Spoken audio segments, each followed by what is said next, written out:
Getting what you want from people, whether it's a sale, a favor, or a vote in an election, isn't always easy. You have to make them understand and trust you.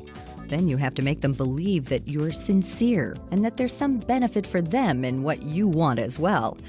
Our guests say that there are some skills that just about anyone can learn to make the job of getting what you want easier by changing the way you communicate and interact with others.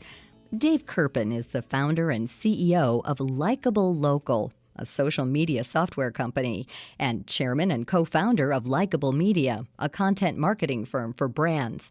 He's also the author of the book, The Art of People, 11 Simple People Skills That Will Get You Everything You Want. He says that technical skills and business acumen are important to success, but the most important tools in a successful person's kit are people skills. People skills have always been most important because at the end of the day, no matter what technical skills you have, chances are in your career and in your life, you're going to come across other people. And no matter how good you are at whatever it is you do, you're going to need other people in order to get where you want to go and get what you want out of life. One of the first things that people look for is authenticity. If you come across as a fake or insincere, you'll turn people off. Kerpen says that a good example of this is showing up in this year's election campaign, because no matter what you think of his political views, authenticity is GOP presidential hopeful Donald Trump's biggest asset. Despite being, admittedly kind of a take-no-prisoners kind of hard-nosed guy, is that very thing that Clinton has struggled with so much, which is authenticity. Whether you think Trump has any substance or not, everyone that loves Trump believes he tells it like it is, believes that he doesn't hold back, believes that he is being his complete authentic self, and that has really resonated. That alone has carried him. I would make the argument that whether it's right or wrong, having people think that you are the most honest, authentic, tell it like it is kind of person, that's an enormous people skill that's carrying him. Trump has made that emotional connection with his supporters, who are tired of the same old prepared political responses to our country's problems. This, Kerpen says, is a skill that Democratic presidential candidate Hillary Clinton has yet to master. This is a woman that is arguably the most qualified presidential candidate that we've ever had.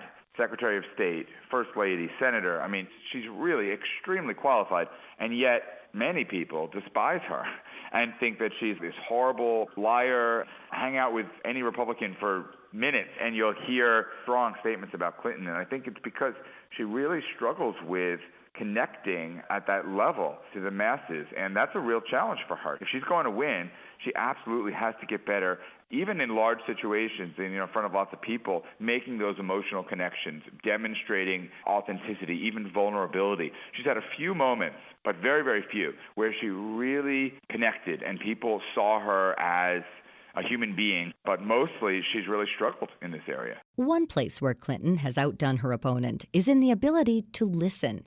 Kerpen says that this is perhaps the most important skill of all. It seems so easy, and yet we all suffer from this all the time because we have so many ideas. We have so many things that we want to put out into the world. We don't take the time to shut up and truly, truly listen. Listening sounds so simple, and yet most of us aren't really listening. We are waiting to talk. If you can nail the difference between listening and waiting to talk, that alone will get you way ahead of the rest of the pack that isn't really good at listening. Kerpen says that listening makes the other person feel valued and respected. It tells them that what they have to say is important and that you care. Daniel Shapiro agrees. He's the founder and director of the Harvard International Negotiation Program and an associate professor of psychology at the Harvard Medical School. He's also author of the book, Negotiating the Non-Negotiable: How to Resolve Your Most Emotionally Charged Conflicts. He says that when we get into an argument with a loved one, a boss, or a friend, our ability to listen to their side can help resolve the problem. When we get into conflict, one of the first things that tends to happen is we get into this mindset. It suddenly becomes me versus you, us versus them. And once you get into this mindset, two things start to go: the ability to listen and the ability to be curious about the other side. So when you get into your next conflict, my advice is actively try to do those two things. Try to really listen. What is going on from this other side's perspective? It's not easy to listen like that in a tough conflict. And secondly, ask good, open-ended questions.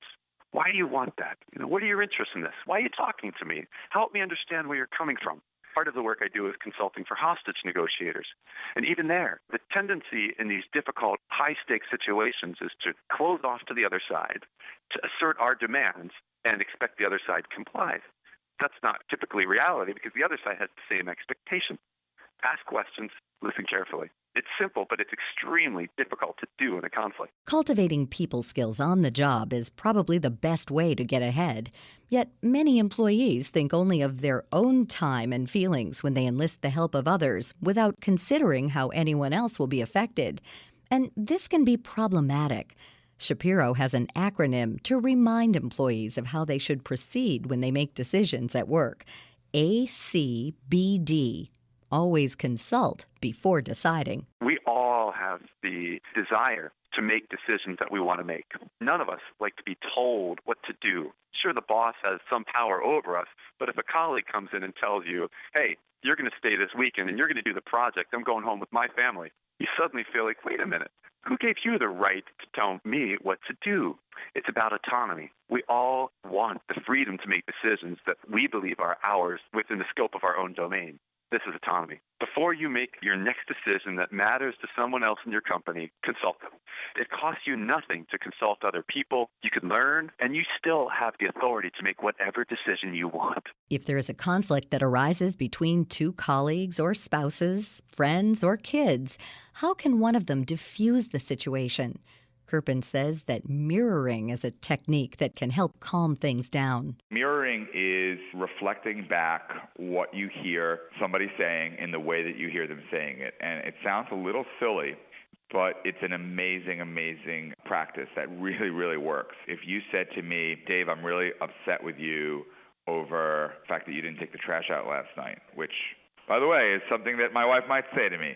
In order to mirror, I would say, Carrie, I hear you saying you're really upset with me over the fact that I didn't take the garbage out last night. And just hearing that back makes the other person feel heard and respected.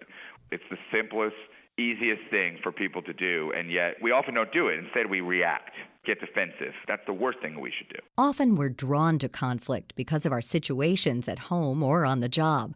Shapiro says that emotionally charged situations can cause us to keep going back over and over again to the conflict, getting sucked into it like a black hole. He calls this vertigo and says it can be destructive to even the closest relationships. This is the idea that if you and I are in the midst of a conflict, we can become so emotionally consumed in the conflict that we can't think of anything else other than this conflict, and other than that other person who we believe committed this egregious act toward us. That's vertigo. It's sort of like a spinning tornado, emotional tornado, and the moment it traps us, we can't see outside of its spinning walls.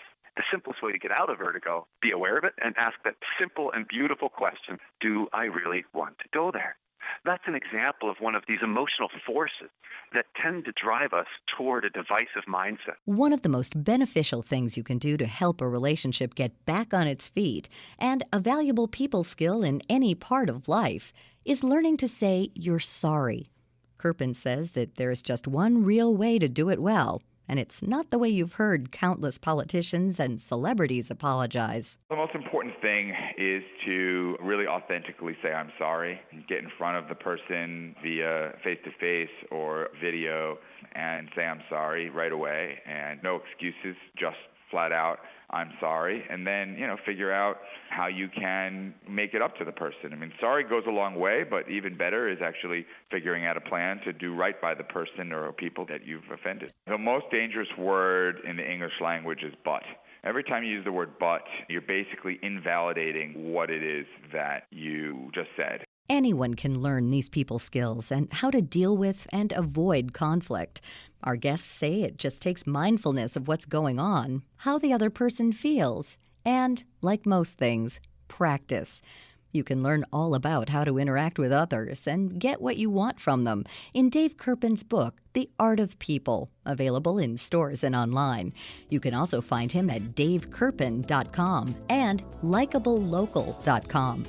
For insight into resolving conflict in any part of your life and work, pick up Daniel Shapiro's book, Negotiating the Non-Negotiable, and visit his site at danshapiroglobal.com.